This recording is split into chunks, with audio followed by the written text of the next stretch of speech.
Hello and welcome everyone. We're so glad that you've joined us for this webinar, Sitefinity Cloud, Ready, Set, Migrate. I've got a whole crew of wonderful, smart folks here with me today to talk about the experience of migration, share their knowledge with us. Jonathan, you want to start us out? Yeah, Jonathan Reed, Sitefinity solutions engineer, as I like to call it. You'll see sometimes it labeled as sales engineer, but I've been working with Sitefinity for 12 or 13 years at this point, and happy to share all things cloud with you. Julian? Hi, Julian. I'm essentially Jonathan's European counterpart, solution engineer myself, just making sure we have at least Western Hemisphere representation here. And yeah, happy to chat to you. Way better beard though. Way better. Way better. I'm very good at not doing anything, you know, so yeah. It comes natural. I mean, you guys both got me beat, so. Oh, fair enough. Hey everybody, I'm Scott Snowden. I'm a partner at Flywheel Strategic.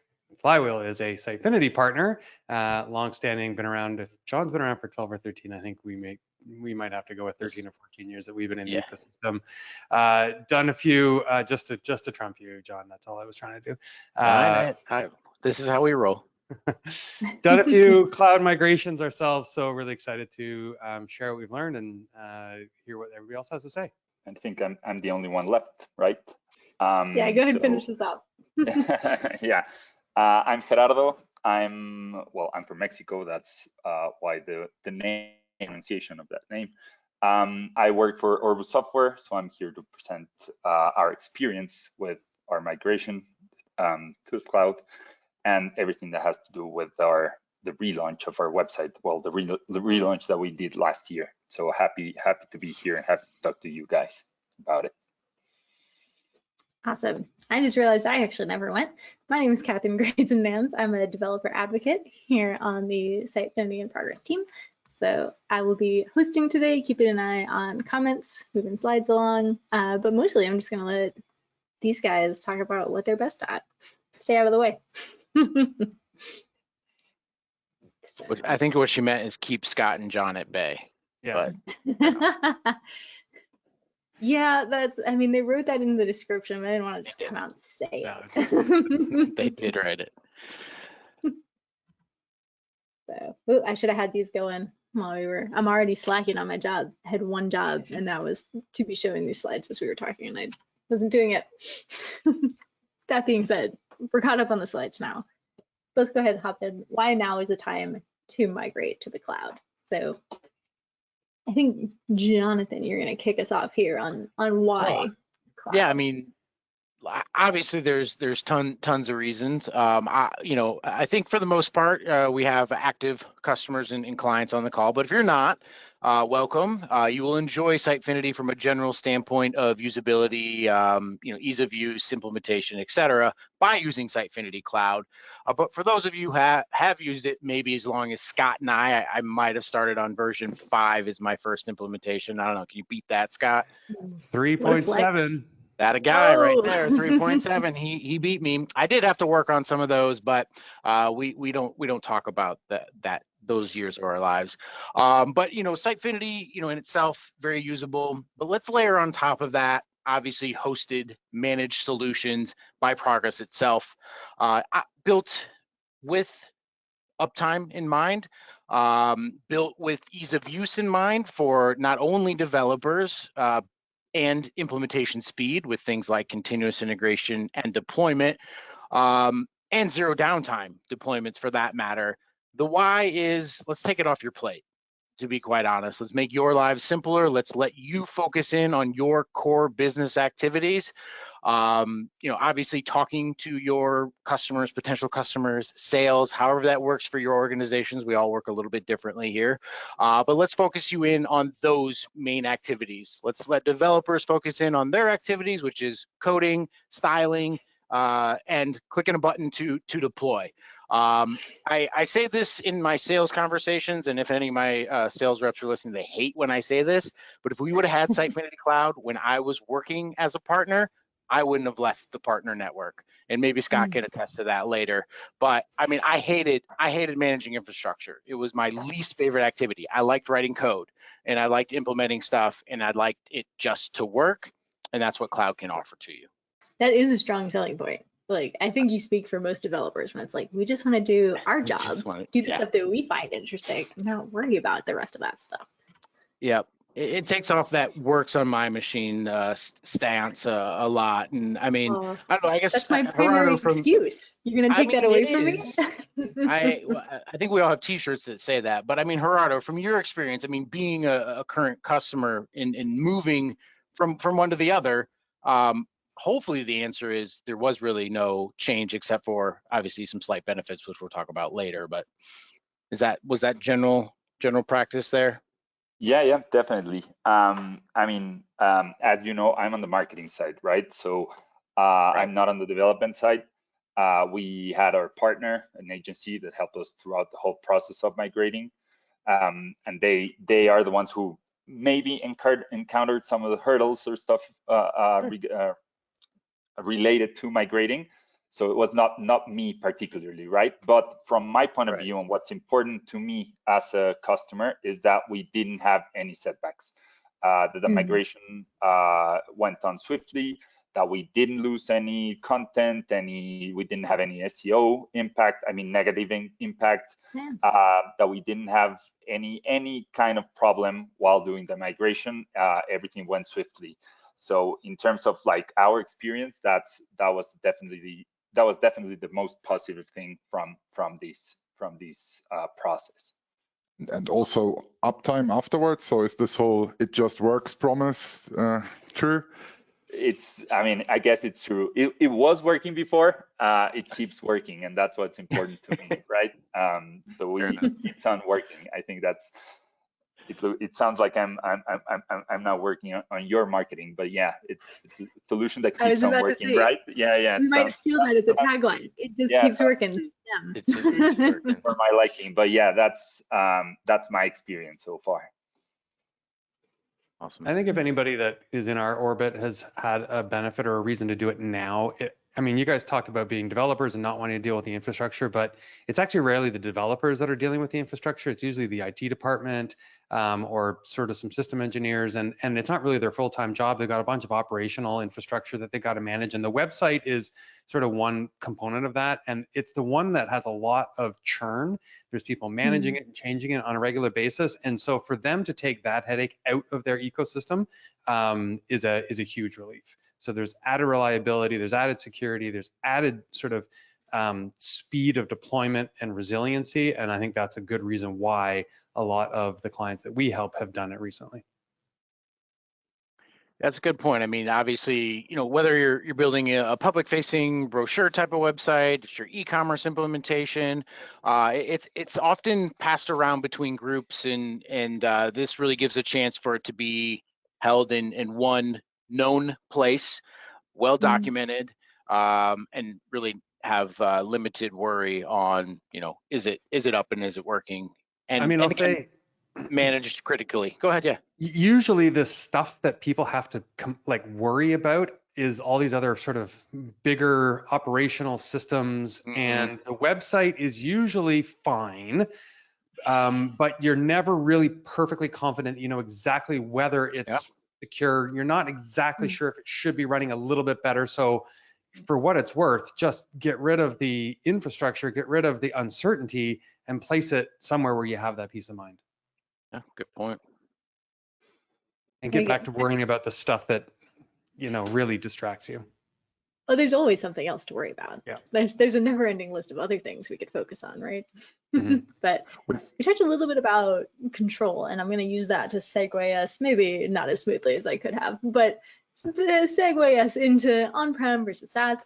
Anyone want to take a little swing about kind of explaining main differences here and how you might choose? Go for it, John. Oh, I thought we were going to rock, paper, scissors. That's what we agreed upon ahead of time, no? I was ready to see a fight, yeah. Yeah, well, you know, Julian's also taller than me, and so is Scott. So I don't win any of these things here. So on-premise, platform as a service, PaaS, or SaaS. These are the three, as I like to often refer to them, flavors that you can implement Sitefinity in. I think probably most of us are used to the on-premise model. You take the application, you deploy it somewhere, whether it's your own infrastructure, it could be your own Azure, your own AWS, or a server in your basement in John's house, right? I mean, wherever it is, it's on-premise, right? You are in full control of the deployment and the application. Platform as a service and software as a service, both offered by Progress, offer a little bit of differentiating factors in their features. And I think we'll be able to get, maybe we'll do it later. I'll give you a snippet now. The platform as a service is what you can take your Sitefinity site really as is today and move it to the cloud.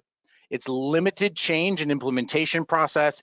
Mostly it's around configuration of the application, which would be done by our cloud team, or it's well documented. You could do it on your own.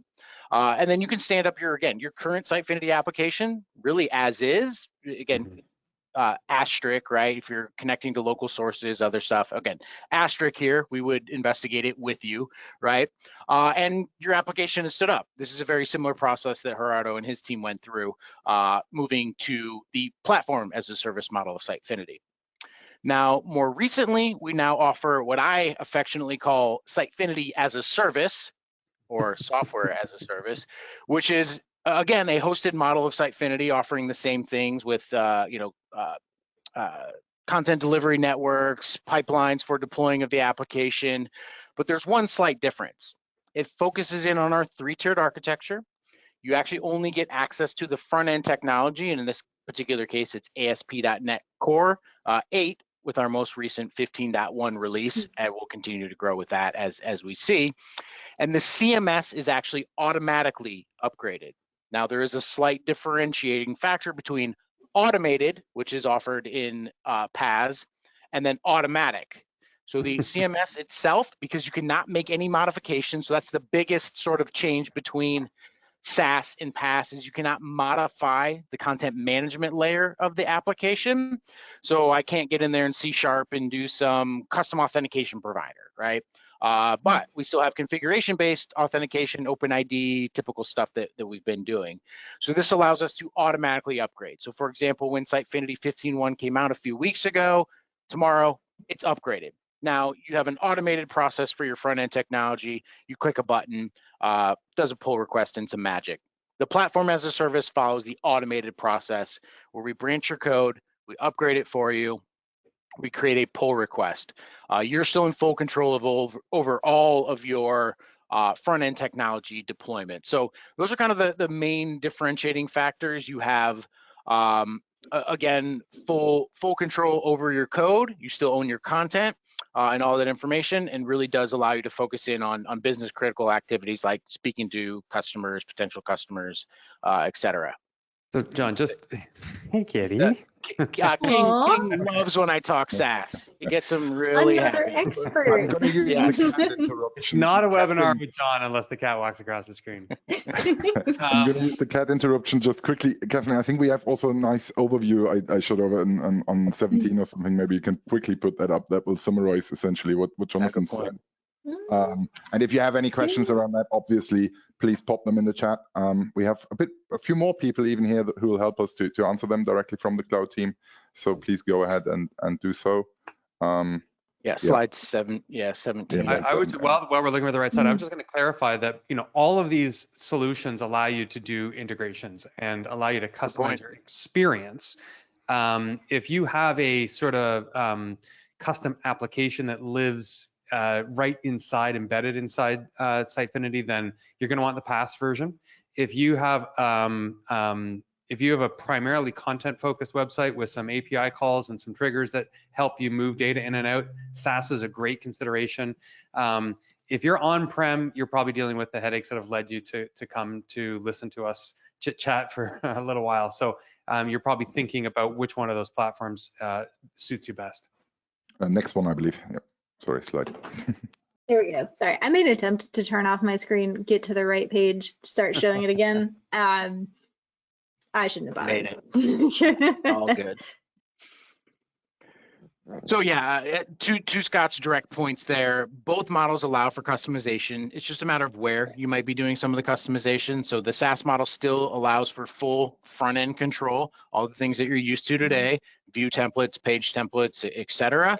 But takes a level of effort off the continuous maintenance of the application, having to upgrade and etc. So again, the biggest factor is no customizations into the content management layer of the applications. And again, to summarize it, it's extending the back end, it's attaching to deep C# events in the content management system, Right. some of these activities. Now, we will fully go through this process with you if you are interested. The last sort of asterisk here, there is not necessarily a direct conversion from your current on-premise model to the SaaS model. So it's best suited if you're potentially looking at a rebrand of your application. It is best to implement this particular SaaS model following some different best practices to the application itself specifically. So again, if you are a current customer and you are looking at SaaS, it's just a little bit different conversation on how that moves from your current model to a SaaS. PaaS is a lift and shift, more or less, of the application itself. I mean, I will say, John, like a lot of times when we're doing this, though, it brings into question sort of the overall health of the digital experience and what kind of housekeeping and augmentation enhancements you want to do at the same time. If that's more significant, we will advise you to kind of get the migration done, and then you can come, because that can happen without really thinking. But if you're in a scenario where there is a good opportunity to optimize your digital experience from a design, content, structural perspective, you're going to go through that anyway. So the SaaS is a good consideration for that. The PaaS, the Sitefinity Cloud, it is sort of your straightest line between going on-prem and getting a cloud-hosted solution. And there's a few considerations that John was saying, you know, we've all come across, and there's just things that, you know, we know to ask that are going to help make sure it's a really smooth process. And it really doesn't take very long. It's a few weeks if you're organized and ready and you've moved over. So in terms of business disruption and continuity, it can be done pretty smoothly. Was that sort of a similar experience to your situation, Gerardo? Yeah, definitely. For us, I think what you were mentioning about sorry, I lost my words there. What you were mentioning about our experience with the design, the rebrand, that was a pretty important part of why we were looking at migrating our site, right? There were a bunch of issues that were happening before that influenced that decision. Our site and our old Sitefinity on-prem instance was managed by our product development team, so our software development team. That left us without any control. We had no control over the content, the way that the website should work, the lead generation strategy, which is an important part that I managed as part of the growth marketing team. All of that left us as marketing without the tools that we needed. So moving from that instance to the cloud gave us a lot of more freedom. That all had to align with a strong, with a new branding. Branding, I mean as Orbus software, but also our main product was being rebranded to Orbus Infinity. So our main product had to align with what we were showing on that website. So we had to have a lot of control over that, which we didn't have before. So yeah, it's an important part of what we did there, and it's an important part of the work that we do now, that being able to control all of that. Yeah. And how long was that ramp, sort of, just to, like, how long did it take? Well, the whole process, I guess, the whole process took us, and this is not just the migration, right? So the whole process took us like close to a year. And I mean that in terms of like what we wanted to do, how we were going to take control out of the product development team, then work all the rebrand, then work on how we were going to do the migration, get everything in place so that we didn't lose any sort of traction in terms of content performance, website performance, analytics, SEO, etc. All of that, we had to have a lot of things things in place before we migrated. But the actual migration, I mean, everything was worked in the background, and it was, I don't know, the process once we had everything set up was fast. I don't remember exact dates or timings, but it was fast. It was more the preparation for it that took us a lot of time. I mean, typically, if we're doing a straight migration, we'll put together about a 2-week project plan just to kind of get DNS organized, make sure we have the right key context, streamline sort of business interruption blackouts and things like that. And then it's a pretty straightforward process. If we're doing something like a rebrand, yeah, you have the whole project, and then we sort of tack on that launch planning window when we're ready to go live. Yeah, we also, well, to add a little bit to that and a little bit of context to the people listening, our website, our company has been has existed since 2004, right? So the way the website was managed and the content that we have has been live since 2004. So we had a bunch of content, a bunch of pages, a bunch of also, I mean, honestly, not so relevant content that we had to analyze and see if it was needed to migrate, if we needed to migrate it or not, right? So it was an important part to define how to manage that. It was a huge site, and we had to find out and decide what needed to migrate, what we could get rid of, how could we clean it up to make it more, I'm going to say user friendly, but that's probably not the right term. But you know what I'm trying to say here. So we had to do a lot of work in terms of cleaning up that content without losing the authority that the site had. Yeah. Right. So that's why it took us a long time to prepare for it. What about readiness? How do you know when a customer is ready to jump to the cloud? How did you know it was time to go ahead and make that jump? As you mentioned, it's a pretty serious investment of time. I mean, it's worth it, but at some point you got to be kind of weighing the pros and cons, right? How do you know? Well, I think there's like sort of ambition and readiness. There's kind of like two factors there. One is they've identified the need. They realize that, you know, there's a digital property in their ecosystem that would be, you know, more efficiently and more effectively managed and maintained if it got moved to the cloud. And you've got the American Air Filters website up that we've recently helped them launch. So it was about adding capacity and efficiency to their team. So they were just stuck in terms of an effectiveness, and they knew that in this modern world, it should be a lot easier for them, and it should be delivering more effective results. It should be converting faster. It should be easier to manage content. So readiness to go into the cloud just means you have a posture of appreciation for the fact that there's something better out there, whether it's pure reliability and just sort of the headache of the infrastructure, or whether it's embracing a better, more well-designed and architected digital experience.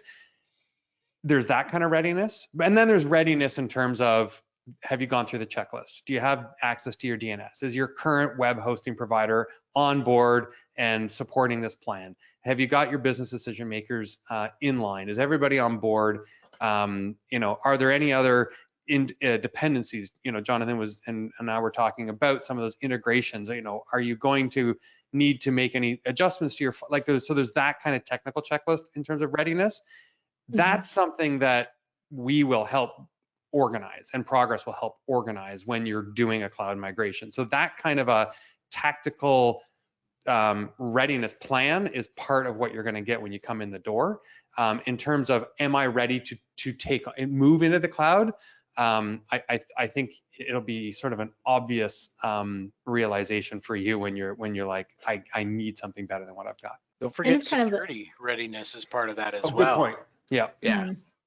Yeah, I mean, we do offer, you know, HIPAA compliance, GDPR compliance, of course, our SOC 2 with the application as well. So, you know, a lot of those are a big lift on your own, and that's included as part of the product offering right out of the box, both PaaS and SaaS model. Very good point. Julian. We've had a lot of people where this initiative is actually the catalyst is the compliance department or a compliance person going, wait a minute, I need some sort of better reassurance. And that kind of comes on a silver platter when you go into the cloud. I'm by no means a GDPR compliance. Julian, you can chime in on this. That's why we have counterparts here, right? Yeah, I mean, we have a long list of abbreviations usually that we are compliant with. Obviously, GDPR. A lot of it comes down to how you design your Sitefinity application, but in general, we're also helping with that, right? Like, I mean, throw them at us. We're happy to investigate. I mean, there's a sort of several steps process. We can tell you, oh, probably it's better if you upgrade to the latest Sitefinity LTS or latest version first, and then let us know what you or your end customers have in terms of compliance requirements, and we'll go through this together. That's sort of first pass, and then besides the organizational or the checklists that Scott have, we then look at things. I don't know. Do you need exception rules in the web application firewall, things like that, like minor customizations that we can accommodate. And I think we have a pretty good handle on these now. Of course, we also have the cloud readiness assessment as a structured engagement that goes a bit beyond of what we say offer in that phase, which might be very akin to the checklist that you have, Scott. So yeah, we tend to be quite helpful with that. Yeah, and I'll say American Airfilters really appreciated sort of the edge architecture of Sitefinity Cloud and being able to actually put other properties that weren't hosted in Sitefinity Cloud sort of behind the web application firewall and do the DNS routing and the proxying, so that some of their other international sites could be served up as part of a holistic experience. So there's an ambition and there's a plan to aggregate it all in, but it's got to be done incrementally, which I think is another selling point, right? You don't have to try and digest the whole thing. There are ways to do this in a phased approach that is achievable, manageable, digestible for the business, as well as the digital infrastructure. Right. Julian, so you let's did throw in. Julian threw in one other little asterisk in there. I want to directly identify with the group. We do need you to migrate to PASS to be on a long-term supported version. So currently that would be 14.4. It's probably a good explicit point to make with the group. So you need to be on the most recent 2 versions of Sitefinity or LTS. Also true. Yes, LTS or beyond. Yes, yeah. Good point. So yeah, just a quick supported version basically. Yeah. So if you go to our trustee support page, you can see what is currently supported, and those you can bring direct to cloud. Value add is if you bring it in the platform as a service model. So you bring it in today and it happens to be 14.4. Tomorrow it'll upgrade to 15.1 for you on a branch, ready for you to go. All you gotta do is simply click a couple buttons and it would be deployed if you were ready. Review and then click a few buttons. Yeah, there's some clicks, but hey, we want you in control. Yeah, definitely. Well, the good news is you can roll back too. So also true. There are many of buttons to press, but there are all very guided buttons. All built using a DevOps type platform. It's all in Azure for us. We've extended the Azure utility to give you access to inviting users, whether developer users or even Sitefinity backend users. Get you direct access to our integration hub so you can connect to thousands of different applications and even domain management. So when you are ready, and again, let's go back to control, when you're ready to do that DNS thing by switching from your current hosted to your cloud version, you're in control of that because you have access to the full IP address, etc. I mean, we even offer many deployments. I think we might even offer a deployment in Canada. I don't know. Scott will confirm. We have used data centers in Azure in Canada, yes. Yeah, so part of that GDPR compliance and other things is you get to choose your deployment region of Sitefinity Cloud is my point there specifically. So, and just to pick on Scott a little bit more, I mean, how has this helped you in general as a partner? So our team loves Sitefinity Cloud for that deployment pipeline capability. And when we're trying to, after a launch, you want to do another enhancement, the click of a button capacity to take a snapshot of production and get it spun up and staging, like within moments, has been hugely beneficial. So the deployment pipeline, that DevOps flow, it just makes them salivate. So that alone has probably been sort of the biggest benefit. We certainly appreciate the fact that we have a reliable infrastructure to put our clients into as well, and we're able to collaborate with Progress and the client to get this done effectively and conveniently and with efficiency. You guys have painted a pretty rosy picture so far, but I think let's maybe acknowledge that a migration comes with some challenges sometimes, once in a blue moon, for whether that's a project standpoint, a technical standpoint, a communication with the stakeholders standpoint. Gerardo, I wonder if you'd be willing to tell us a little bit about any challenges that you encountered during the migration process and how you overcame them. Yeah, definitely. I mean, I don't want to sound repetitive, right? But I think I've mentioned this before. A part of, or at least my involvement with the whole migration process comes from, of course, our marketing side and our content side, and what we put out there as a company, not so much what we're working in the back end. So for that, some of the challenges, again, the main challenge that we had was preparing everything to not have a negative impact in terms of SEO. Because again, we were reducing the site in size. We were changing a lot of most of our URL structure. We were not migrating all of our content assets because we had a lot of outdated content out there. So again, all of that painted the perfect picture for us to have a massive negative impact in terms of SEO, right? And it's quite important. I mean, as you can imagine, for every customer, it's a very important part. So that was the main challenge. I guess what we did there to mitigate that impact was a very detailed planning, a very detailed again, and very strict process that we followed, so that we didn't lose anything while implementing that plan. We had all of those. We had a very robust redirect strategy in place as well. Everything related to it, we had to do, and we implemented it swiftly, and we had good results. We didn't have any negative impacts in the end. Additionally to that, which that was mine, and I guess that was our main concern when migrating. The other thing was, again, that we had to align everything to the new branding, to the new product launch. It was very time sensitive.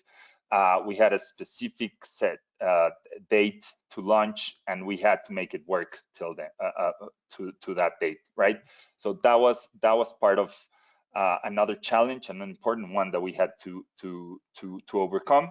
But in the end, it all went great. It was honestly, our partner did a great job of working at everything that we needed. And us as Orbus and anything that we had to put out there, it was a massive amount of work that we had to put in, but in the end, it was successfully achieved, I would say. That's awesome.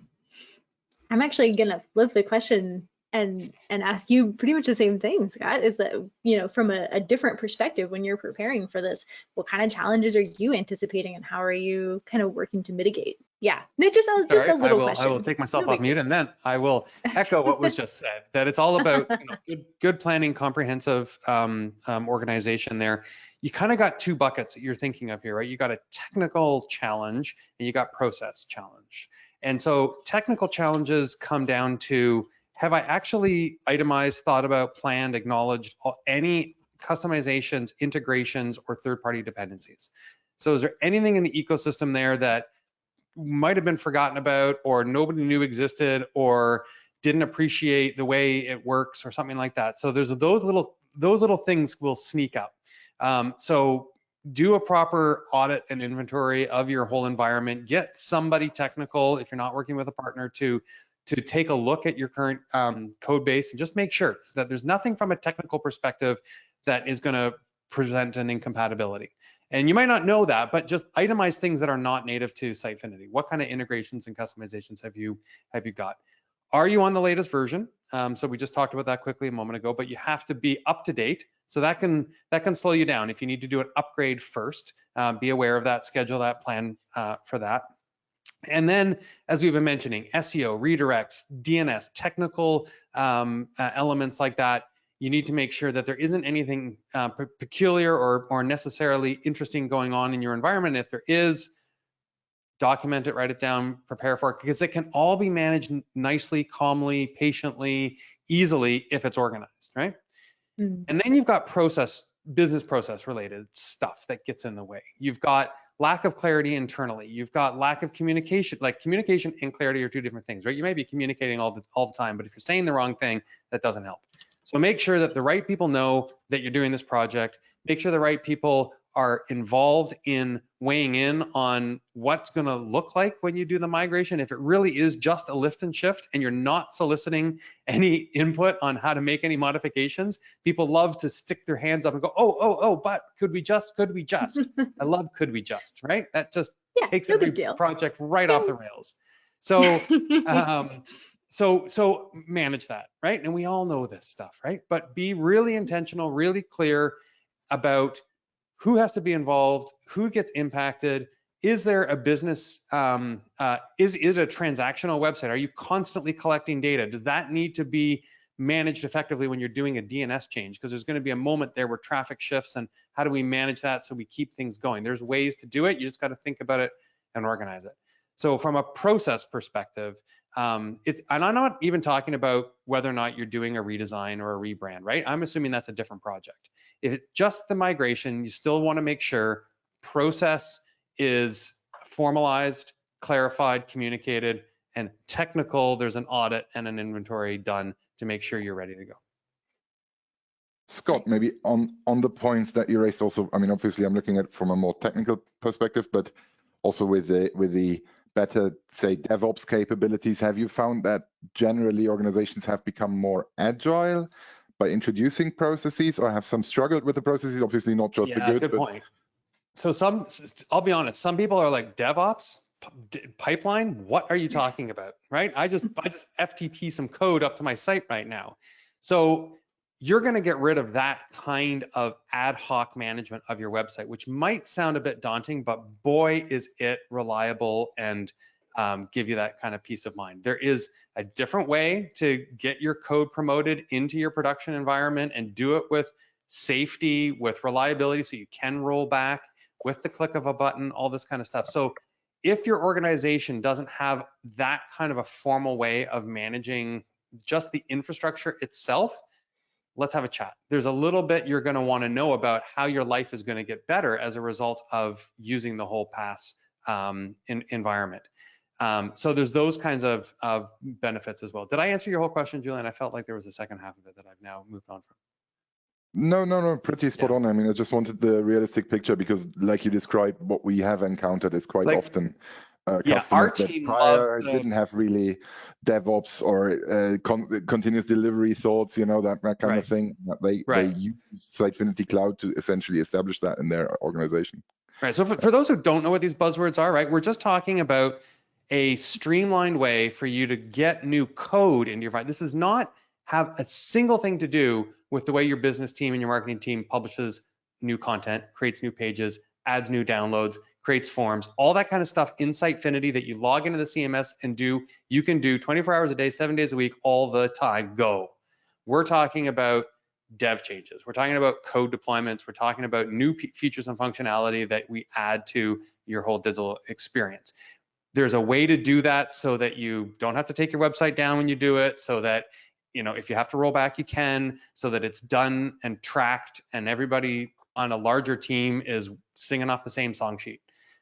So even for small teams, this is a great benefit. And if you're more of sort of a business leader listening in, these are the kinds of governance controls and just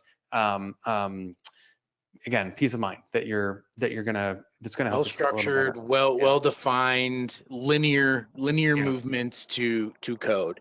And to be clear, code and content follow two different processes within Sitefinity. Julian, how do we test this stuff? If Scott's making a code change, what do we do with that? Where does it go? How does that work?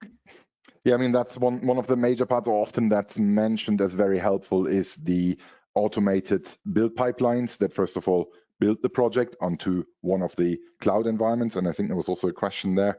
And that gives you the first build process, smoke test, and so on. But obviously, we also have integration. Then at this point, with these pipelines, you have integrations for your, say, testing tools, right? Maybe you have an automated integration testing solution.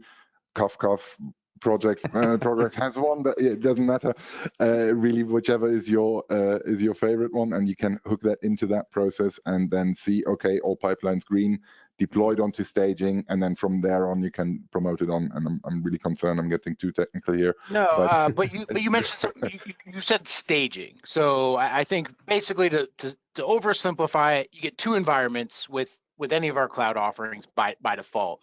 We'll often refer to one as staging. You can label them as you see fit, but it's the first step in our cloud platform. So after you've done local development, again, this is a code practice, it gets promoted to, as you can see on the slide here, the staging environment. This is a collaborative area where you invite business experts.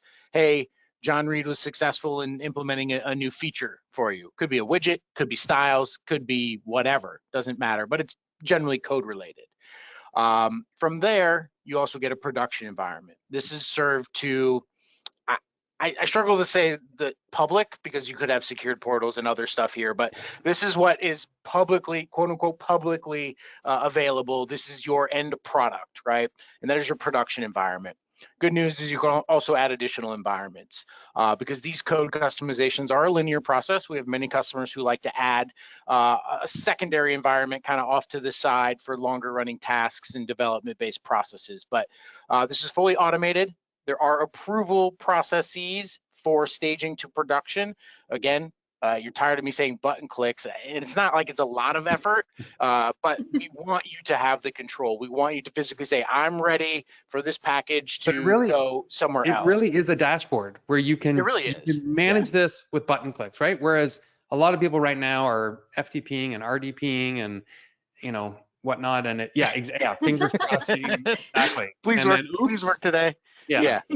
So yeah, there's a lot of, again, these are well-defined processes and outlines with formerly mentioned, again, CI/CD or continuous integration, continuous deployment, continuous delivery are those favorited buzzwords. Gerardo doesn't have anything to necessarily do with this except for approving the work that I did, right? I mean, that's his he might be an approver of code, he might not be, or he might give a team lead, hey, yeah, John, I gave you the approvals, go ahead and click the button, you know, tonight at 5 p.m. because we offer them in zero downtime deployments as well. So again, these processes are two different scenarios. And again, this labeled here, this is SaaS. There is a defined site sync process for the SaaS model, so you can do content authoring on your staging and sync it to the production environment. So this is where, again, this would be done by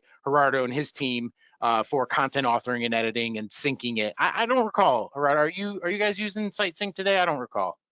Yes, I think so. Okay, so kind of a similar process, but in his platform as a service, he actually has one other environment specifically designed in his, again, we'll call it authoring or pre-production or this type of environment. So the tools always at hand are two separate processes for developers and for marketers, authors, editors, whatever you'd like to label yourselves as, not non-technical users, button pusher, no, I'm kidding, but whatever. So multiple environments are included out of the box, and we can add additional environments as you see fit to meet really any sort of business apparatuses you need. Was there anything else, you, Jonathan, Julian, that we wanted to make sure that we hit before, as we start to put a bow on this thing? Yeah, I think there was a specific question maybe asked in the chat. Why is the module builder not accessible in the admin of cloud? This is actually a platform as a service specific question. And the reason it is not available in, say, the staging environment for the platform as a service is because we want to follow an explicit pattern of continuous integration and continuous deployment. This means if you'd like to add a new module, because of the way that code needs to be in sync and not like our favorite band from, you know, the early 2000s, big Justin Timberlake. Okay, anyway, what needs to happen is that the code needs to remain the same. So module builder has to be done in a local dev environment. We do what we call export for deployment. It's included as part of the package now, and it gets deployed through the process.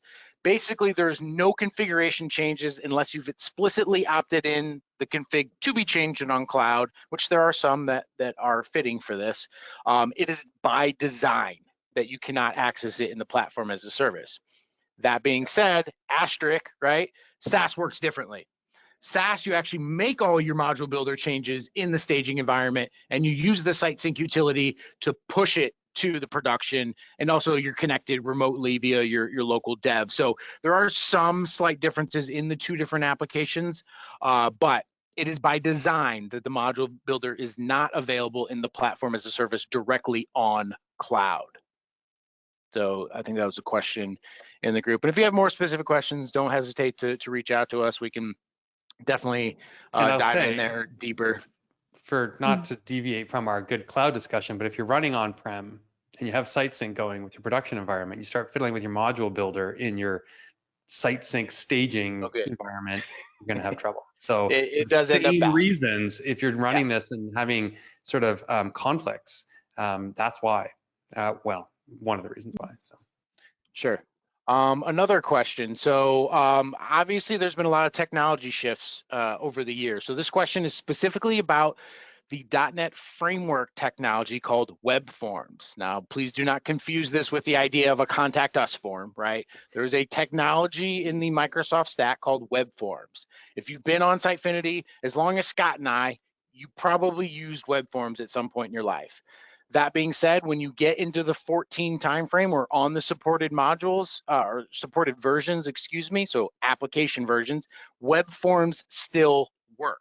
Okay, so you could transition to the platform as a service model with web forms still intact, but we do highly recommend that you move to the new renderer technology, which is in .NET 8. You know, as part of your particular migration structure for the best long-term support of the application. The caveat there is SaaS does not support web forms at all, and is a completely different sort of model and infrastructure. So web forms still would be supported. You do again need to be on a currently supported version of Sitefinity. 14.4 is a great option because it is the current long-term release. But yeah, I don't know, Scott, anything else to add? Well, I was going to clarify. So web forms will operate and will work and will run, but if you're still using deprecated functionality on old versions of Sitefinity, that's not supported. So you can have your own elements that will keep running, and so the asterisk is that they won't be in a supported configuration. So you're going to want to have a roadmap for migrating away from those web forms elements. If they're completely custom and specific to your application, there might be a business case there to sort of keep them contained. But what's nice about this, the fact that this is true, and the way that the new renderer works is you can do this in a phase. You don't have to switch everything over in one fell swoop. You can put all the new components in place. You can have your newer templates in, you know, .NET 8, .NET Core, and then you can gradually switch your pages to be running on the latest technology. And I'm channeling PM here. I mean, web forms have been officially deprecated in 14.1. Really move away from them. We can share the URL after. Also, you can always check for deprecated capabilities in Sitefinity, and maybe also then this is obviously valid for PaaS, where you run your own Sitefinity instance. And there was also a sort of tangential question here. Really, the version you're running on PaaS is not different to an on-prem version. So everything that's valid for on-prem versions is valid for PaaS, because there was a question around admin app and the slightly outdated version of a file in an on-prem version. There would be no difference in PaaS. If you upgrade, it's the same on PaaS. Obviously not applicable for SaaS. Typically what we'll do in those kinds of web form scenarios is we'll do the upgrade, we'll get the new infrastructure in place, and then we'll do the cloud migration. There is one I see in the chat asking about how our services are priced. So I wonder if you could tell folks where they should look to get a little bit more information on that. Yeah, so two different, hard question, right? Obviously, I won't tell you an explicit price right now because it does vary, right? The platform as a service is offered in a tiered type structure. So we have like a tier 1, a tier 2, and tier 3, priced mostly around page views. Okay, is kind of the differentiating factor between tiers. There's a couple other things between them. And then the software as a service model, or Sitefinity as a service model, which I affectionately call it, is more a consumption-based model. Starts out with a certain number of page views / API calls. I should be clear, it's page views and or API calls. They are two different metrics. And then it's priced per page views, basically. So you can add on bundles of page views. So consumption-based in the SaaS model. And again, there's a couple other ticks and flips in there. Additional environments, other security add-ons, advanced search add-ons. So there is, much like the Sitefinity application itself, you can add on individual modules and components to cloud specifically. So in terms reach out of to your account reps, and we'll help you guide the infrastructure. Yeah, I mean, so again, we're not trying to avoid telling the pricing, but it so much depends on the size of your infrastructure, the other components that you have in there. But I'll say that the ROI can be realized for several of the clients we've helped within a year. If you're switching from a different system, even faster. And then for some of the other organizations that it's a little more complex, they have a bigger infrastructure already, it's still a very sort of strong business case when we get to crunch the numbers together. I guess one other note, it is a subscription model. I guess that's kind of probably important to note here, and does include your buy a whole cloud? I mean, hey, nobody understands the cloud. No, that's why we're here, is to understand the cloud. Yeah, so it is a subscription model, and also does include your Sitefinity licensing, as part of that good offering. Point. You're getting the software license and the infrastructure. Correct. And you can still, again, pick and choose the modules you'd like to add to Sitefinity. So if you want A/B testing, personalization, those types of features and add-ons can be added as part of much like you might be doing on premise with the DX-based licensing model. So, and again, there's even more, I like to use the word flavors, because mostly our brand new demonstration sites, actually a quick call out for that. We've recently released new demonstration or trial sites that you can sign up for a 14-day trial, all based on a food and restaurant operation that I've knowingly, and you guys probably see me demonstrate on our release webinars called Coriander Lane. This is built off of the SaaS model. So if you're kind of kicking the can around and you're like, my devs want to try this process, my marketing team wants to try this process, you can have one person spin up a trial, or you can have many, whatever you want, and you can invite users to this, all using, again, our SaaS infrastructure. So it's going to give you access to the DevOps, the access to the backend. You can even download the code and try the continuous integration and continuous deployment process. So I can hack away on a new widget. That's ethical hacking, just to be clear. I can create a new widget, I can check it in, and I can push it through the entire development process. So whole new trial experience also came out. As I guess last mention calls out here, I don't know, I'm probably stealing Catherine's thunder here, but there will be follow-up resources for this, including checklists, readiness guides, all sorts of fun stuff coming your way after the webinar with some follow-up emails. What if people have other questions they might have not gotten a chance to ask here in the chat, or that they think are specific? What's the best way for them to get in touch and ask any questions they might have as they think about this? I work for Candy. So, you know, whatever. No, yeah, your account reps Is that obviously an will get a, option? Could we have specified it that? is. Yes, you could. I need to rework my contract. They dropped the candy snacks down through the basement roof here, and we're in.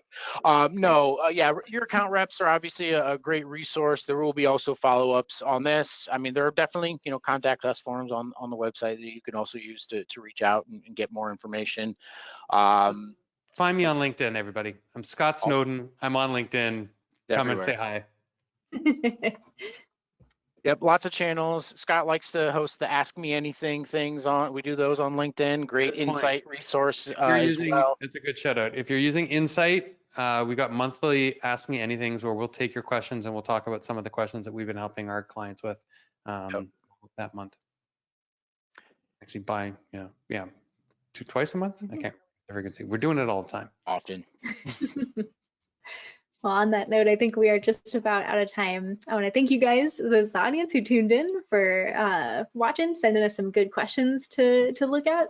And of course, to my fellow panelists for sharing your time, your knowledge, and your experience with us today. So thank you, hope everyone Scott. has a Thank you, rest of your Gerardo. day. Thank you, Scott. Thank you, Catherine.